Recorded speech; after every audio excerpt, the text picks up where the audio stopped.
यहाँ पर हम एक चीज़ डिस्कस करने वाले हैं, that is about the PPF. क्या होता है पीपीएफ? Public provident fund. पहले जो हमने डिस्कस किया था जीपीएफ पीपीएफ दोनों से सेपरेट है। पीपीएफ कौन ओपन कर सकता है? देखिए, छोटी बचत बड़ा फायदा, काफ़ी बेनिफिशियल ये चीज़ें होती है। सेफ इन्वेस्टमेंट होता है, इंटरेस्ट अच्छा मिलता है। सारी चीज़ें हम डिटेल में डिस्कस करेंगे। चैनल पर नए हो तो लाइक शेयर सब्सक्राइब कर दो। ओके, अब हम बात करते हैं सबसे पहले पीपीएफ वास्तव में है क्या? पब्लिक प्रोविडेंट फंड भारत सरकार द्वारा एक लंबी अवधि की बचत योजना है जो सेफ निवेश का और टैक्स और गारंटेड ब्याज देती है। समझ रहे हो, एक गवर्नमेंट स्कीम है। यहाँ पर आपको कोई भी टेंशन लेने वाली बात नहीं है। बिल्कुल ये गवर्नमेंट स्कीम है तो आपका पैसा यहाँ पर नहीं डूबेगा, ठीक है। टैक्स बचेगा, ब्याज भी आपको गारंटेड मिलेगा।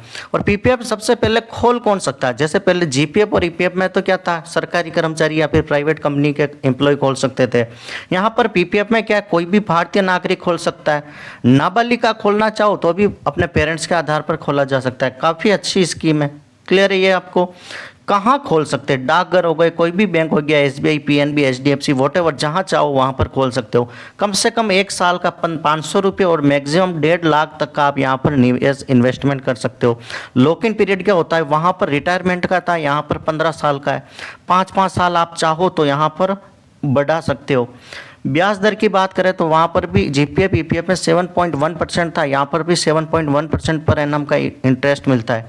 अब टैक्स ये डबल ई लिमिट में आता है। डबल ई मतलब एग्जेम्प्ट एग्जेम्प्ट एग्जेम्प्ट। यहाँ पर 80C के तहत आपको इनकम टैक्स में छूट मिलती है, फर्स्ट ई। सेकंड ई जो ब्याज इंटरेस्ट मिलता है वो टैक्स फ्री होता है। और थर्ड ई कह रहा है कि मैच्योरिटी होने पर भी आपको सारा टैक्स फ्री मिलेगा, इसलिए ट्रिपल ई बोलते हैं इसको। पीपी किसके लिए अच्छा है? जिसको जोखिम निवेश चाहने वालों के लिए सुरक्षित चाहिए, शिक्षा शादी के लिए पैसा बचाना है, टैक्स बचाना हो, नौकरी पेशा बिजनेसमैन। और यहाँ पर एक मैंने आइडिया भी दे रखा है। यहाँ पर 15 साल बाद और विस्तारित 25 साल का टोटल इन्वेस्टमेंट अगर 22.5 लाख का करते हो तो आपको टोटल 36 लाख मिलता है। 13 से 14 लाख रुपए का ब्याज मिलता है। 25 साल पर करते हो तो 28 लाख ब्याज मिलेगा 37 लाख पर। ये पूरा एनालिसिस मैंने आपको दे रखा है। पीपीएफ ईपीएफ जीपीएफ के बीच में भी आपको पूरा डिफरेंस है, ये सारा आप यहाँ पर देख लो। क्लियर है? तो पीपीएफ काफ़ी अच्छी स्कीम है। जो गवर्नमेंट कर्मचारी नहीं है, जो प्राइवेट कर्मचारी नहीं है, उनके लिए काफ़ी बेनिफिशियल है। ये जरूर खुलवाना। Thank you so much. Channel बनाए हो तो लाइक शेयर सब्सक्राइब जरूर करें।